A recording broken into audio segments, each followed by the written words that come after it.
Okay guys, so we're starting out with some Lou raises. It's a lateral raise, but you're going all the way up instead of stopping at parallel. So whatever you want to call it, you're lifting your arms up overhead with your arms stretched out like this. It's really good for overall shoulder function and health. I'm kind of using it as rehab. Just had a small shoulder tweak a few months ago. It didn't hurt during the workout, and then I woke up the next day and had some issues with just my shoulder strength, and there's definitely some pain and irritation, but these are good as a warm-up. But you can see I'm still trying to push them pretty hard, and you're going to feel that in your delts, you're going to feel it in your traps, which is important to your shoulders working properly. And I couldn't overhead press for a while, and I slowly worked that up from doing like 60-degree incline presses to 75-degree seated barbell presses, and now doing standing. But I did find that it's kind of rusty. My pressing path was off when just doing a standard overhead press. So I started doing them to pins, and I took this from what I did with barbell bench press. I started doing that from pins, and that helped fix my bottom position, my bar path. It just made it feel better. And it also forces you to slow down. You have to slow down the eccentrics. So you're not smashing the weight into the pins. And especially with bench press, it's a common problem I have, is starting to rush the reps, trying to chase a certain amount of reps that you can get, and you start sacrificing quality of the set that you're doing. There's still some improvements to make here with my overhead mechanics and straightening out my wrists and stuff, but overall it just feels good to overhead press again. Now we're going into preacher curls. So preacher curls are a bread and butter bicep exercise for me, and I think they should be for most people.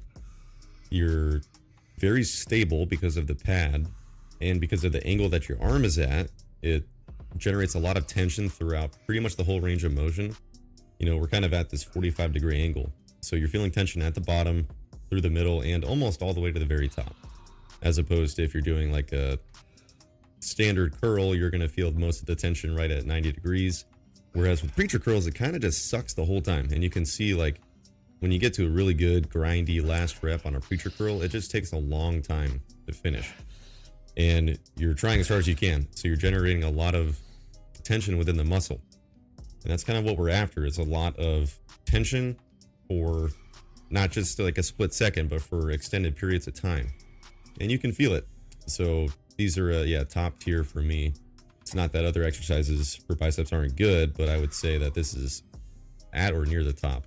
And I would recommend most people go with a dumbbell, because you get more freedom of arm position relative to your body, and freedom in your exact wrist position, which you're not going to get when you get fixed, locked in with an easy bar or a straight bar. And then you factor in, your upper arm is locked in against the pad on top of that. It becomes very easy to develop wrist, elbow, maybe even shoulder issues. And especially if you do what most people do, and is try to go too heavy on this movement. Speaking of going too heavy, don't be the guy that's using the preacher pad as an anchor and you're teeter-tottering back and forth to lift the weight up.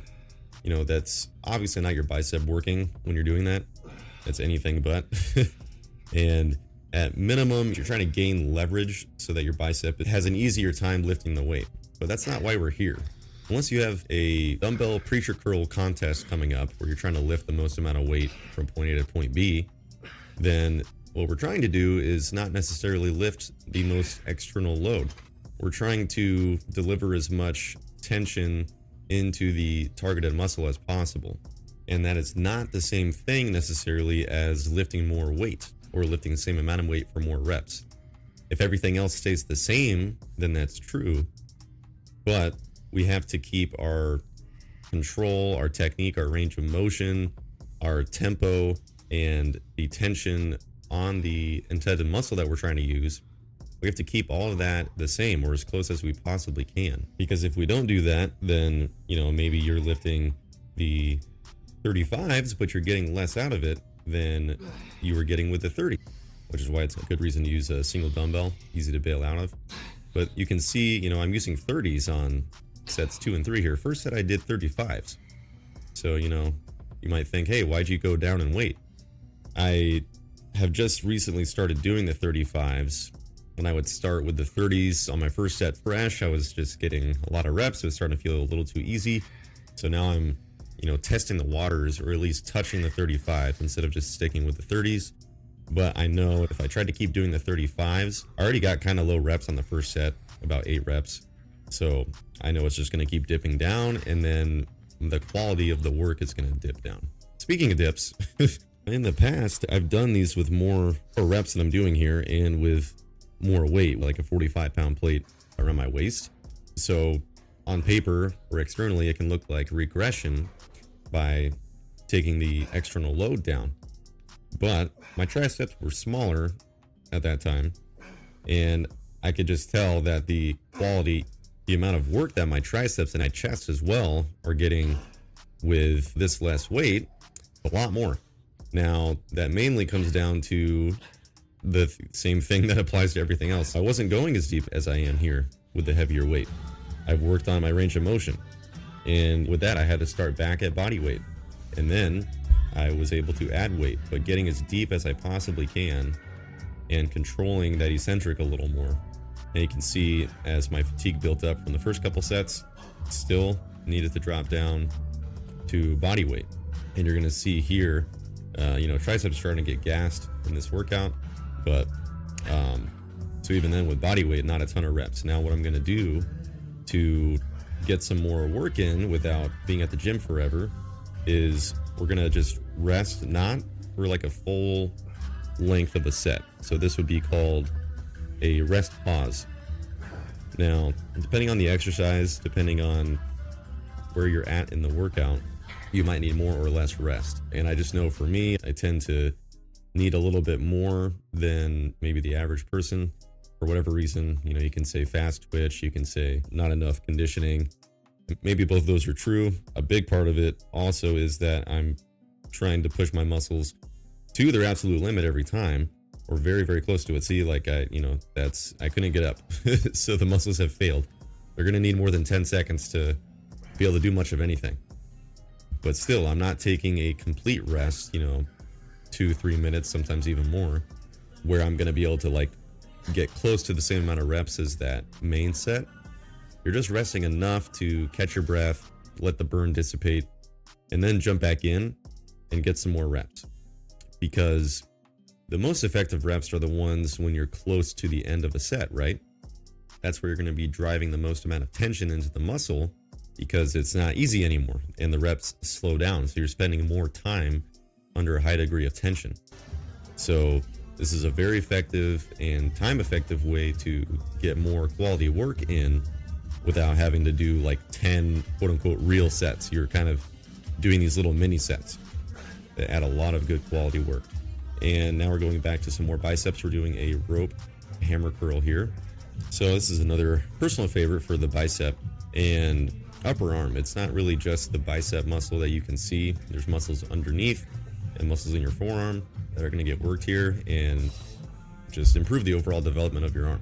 Even if you're not trying to get the biggest, bulkiest arms ever, you're just going to get a more well-rounded development by doing this. It's also incredibly joint friendly. Again, as long as you obey the basic principles of don't lift more than you can handle with good technique. You need to be able to control it. Use your bicep to lift the weight up and feel those muscles control the weight on the way down.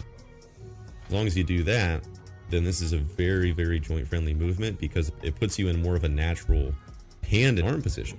So if you've been doing easy bar curls, straight bar curls, or any kind of curl, and you are currently dealing with elbow issues, tendonitis, wrist issues, shoulder issues, just drop all of those exercises for a little bit and just do this one. Maybe one other dumbbell variation, going a little bit lighter, but make this your primary bicep movement for a while. And part of the reason this helps is because as dudes, we get obsessed with how much weight we can lift, especially when it comes to bench press and curls for whatever reason. This is usually a recipe for disaster. Even if strength, building the biggest muscles you can, are big goals for you, we try to add weight too quickly, faster than we can naturally progress, and we start to deteriorate our set quality just to lift a bigger number externally. Okay, and now obviously we have moved on to triceps, doing an overhead extension with the cable. This is my preferred setup as opposed to using a dumbbell or anything like that. Those can be fine, but this usually just seems to work a little better. Now, why is that? Well, you can generally get more of an even tension throughout more of the range of motion than you could with a dumbbell. You don't have to worry about the dumbbell bonking you on the head or being just in the way. You don't have to work in a perfectly straight line. You can see the cable is working at a bit of an angle here. It can be hard to get perfectly overhead when you're doing a seated dumbbell overhead extension. And you can see I'm using a daisy chain here, so it's just 2 handles. This gives you, you can push right into that kind of meaty part of your hand, and it just feels really good for tricep exercises, but you don't need that, and I can't even find this at the gym anymore for whatever reason. I might have to get my own, but you can use just, a normal rope. You can use an easy bar attachment. You can even use a V-bar attachment. I've done all of that and gotten great results from this exercise. So that's it for this workout, guys. 2 exercises for biceps, 2 for triceps, isolation, and then 2 for shoulders. And yeah, you get some tricep work in the overhead press as well, but really 2 exercises a piece. The more I get dialed in with my training and my training effort and exercise selection, I've had to just keep peeling more and more back. Instead of thinking you always need more sets or more volume, more exercises to continue progressing or to make better progress, instead of thinking more, think better. Better sets, better exercises for you, better execution, pushing closer to failure and even all the way to failure. Because even though this looks like less, if I'm doing 6 sets for biceps, it looks like less work than 12 sets of biceps, right? But what's actually going on in the muscle, which you can't really see or measure, you just have to learn how to feel it.